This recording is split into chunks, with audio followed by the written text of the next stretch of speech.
The toast to the Lassies this evening is going to be given by Rotarian David Chisholm. Although David has lived in Dunblane for the past 30 years, he's a relatively new member of this club, although I think pretty well known through the community. David gave us his face-to-face in the club fairly recently, where he gave us his history, and as far as I can remember, that involved being in the Royal Navy for 10 years, during which time he was Prince Charles's commanding officer at Dartmouth, and finished his career when, in the company of his father, that's David's father, not the Duke of Edinburgh, finished his career when, with his father, he led an invasion fleet from Amsterdam to London. That's certainly my recollection of what David said. Thereafter, he worked for Rank Xerox and dealt with many of the major companies in the UK. Now retired, he's a founding member of the Dunblane Community Centre and a past trustee thereof. I call upon Rotarian David Chisholm to propose the toast to the Lassies.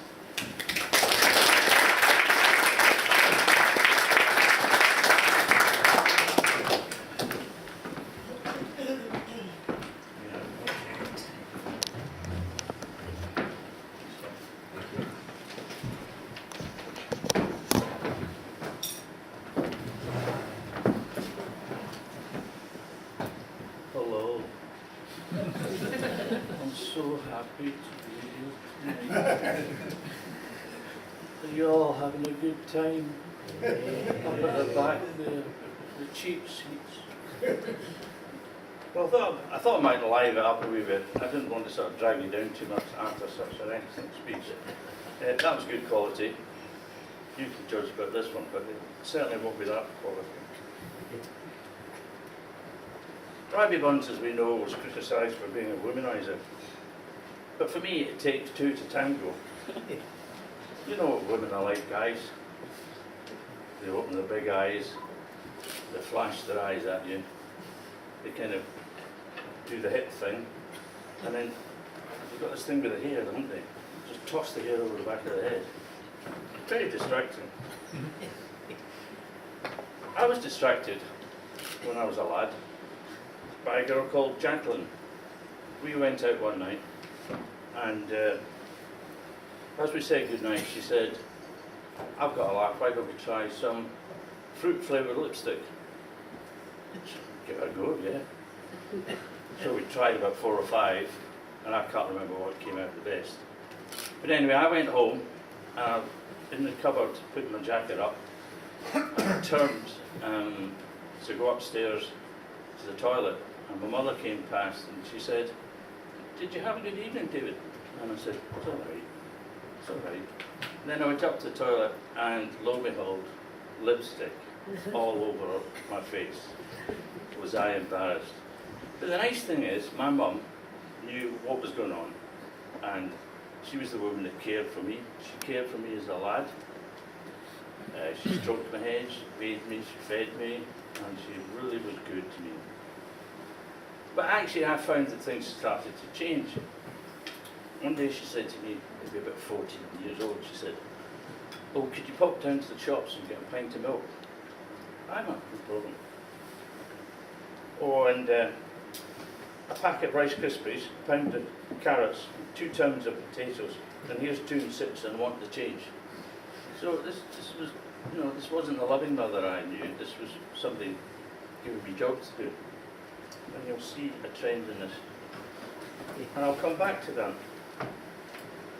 Robert Burns' poetry was key, and we've heard he was pretty clever at it. McGonagall was pretty good, I kind of liked him. On the hill there stood a crew. Must have moved. It's no there new. Now, that's pretty simple, so I thought I'd put something together. It's easy. See that wee genie? I feel lovely. I bet in bed she's awful cuddly. And that's my contribution. But compare that to... It's good though, isn't it? Off the cuff. But compare that to Robert Burns. He said, "To see her is to love her, and love her forever. For nature made her what she is, and never made another. That phrase, and never made another, intrigues me. Okay, so he's implying that every wound is unique. I'm not really sure that's right, guys. Maybe they are unique, but they're all wired the same thing. So here we go. Wire the same thing implies software, and here's a wee story about software upgrades. 18 months ago, I upgraded to Girlfriend 1.0 from Drinking Mates 4.2, which I've used for years without any trouble at all. However, there are apparently conflicts between these two products, and the only solution was to try and run Girlfriend 1.0 with the sound turned off. To make matters worse, Girlfriend 1.0 is incompatible with several other applications such as Lads Night Out 3.1, Football 3 PM, and Playboy 6.9. Successive versions of Girlfriends proved no better. A shareware program, Party Baby 2.1, which I tried, had many bugs and left a virus in my system, forcing me to shut down completely for several weeks. Eventually I tried to run Girlfriend 1.2 and Girlfriend 1.0 at the same time, only to discover that when the two systems detect each other, they cause severe damage to my hardware. I then upgraded to Finance 1.0, only to discover that this product soon had to be upgraded to Wife 1.0. While Wife 1.0 tends to use up all my available resources, it does come bundled with Free 6 Plus and Clean House 2000. Shortly after this upgrade, however, I found that Wife 1.0 can be very unstable and costly to run. For example, any mistakes I made were automatically stored in Wife 1.0's memory and could not be deleted. These mistakes were then resurfaced months later when I had forgotten all about them. Wife 1.0 also had an automatic diary explorer and email filter, and can, without warning, launch photostrop and winch.zip. Not pleasant. These latter products have no helps files, and I have to try and guess what the problem is.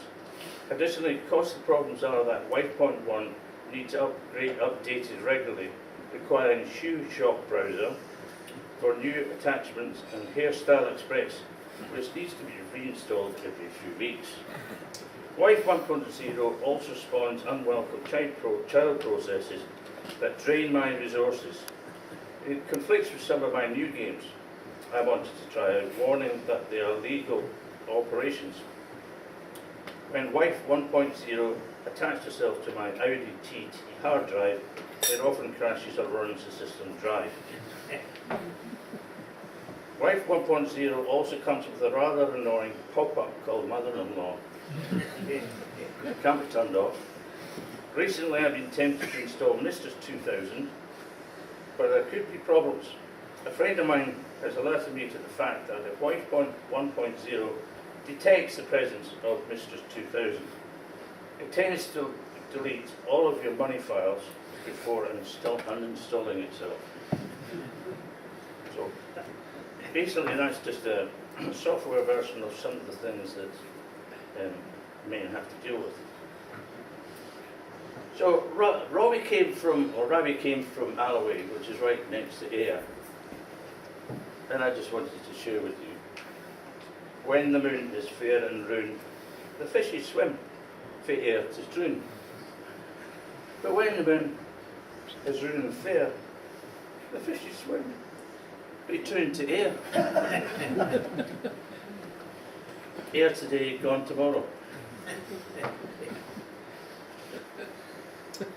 Now, there's a lot of singers have actually sung songs which refer to women.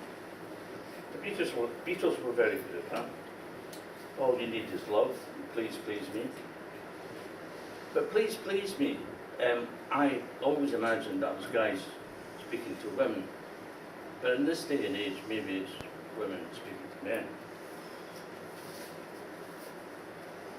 Elton John wrote, "How wonderful life is, now you're in my world." And again I thought, that's Elton John singing about women. But now we know a lot about Elton John. And maybe he wasn't singing about women. And there's a lovely singer called Alicia Dixon. She does a song about men. And it goes, I'm not going to sing it, but I'll just read it. Does he wash up? He never washes up. Does he clean up? No, he never cleans up. Does he brush up? No, he never brushed up. He does nothing. Boy does nothing. That's the words of the first song. It's quite a recent one. Does she ever stop moaning? No, she never stops moaning. Put the seat up. He never puts the seat up. So I think we all know there are 3 rings in marriage. The engagement ring, the wedding ring, and the suffering. And I know that. It's highlighted very much by some information I got from Perth, and it was posted in the Dundee Courier. It was about a letter. It was started by a woman, for women, hoping to bring relief to other tired and discontented women. Just bundle up your husband or boyfriend and send him to the woman whose name appears at the top of a list. Then add your name to the bottom of the list and send a copy of this letter to 5 of your friends who are equally tired and discontented with their man. When your name, whoever the woman is, whenever your name comes to the top of the list, you will receive 3,125 men. And surely some of them are bound to be better than the one you just gave up. I've tried to find out some witty statements about men and women. And here's a couple. It's a Chinese one. Confucius may have written this. Man who fight with a wife all day get no peace at night. Think about it. A lion will not cheat on his wife, but a tiger would. And a lassie who goes camping with man must beware of evil intent.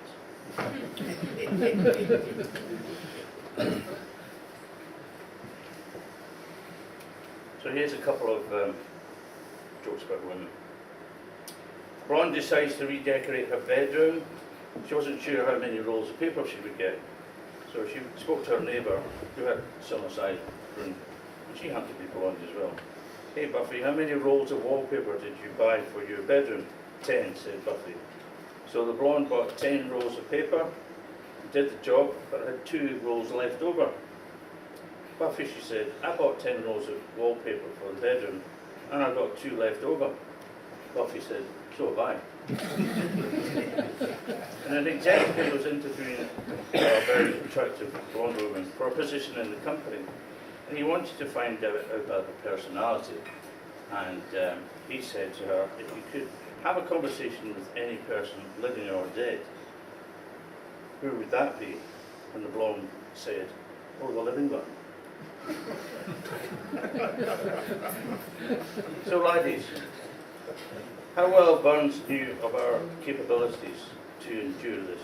He did. He knew that all men, for all our faults, will ever be the thrall to women. So somebody catch me my glass, please. Okay. Which particular class? The nearest one. Right. So yeah, Burns knows that for all men and for all our faults, we would all be enthralled to women. So lads, I ask you to charge your glass and stand and raise a toast to the lasses.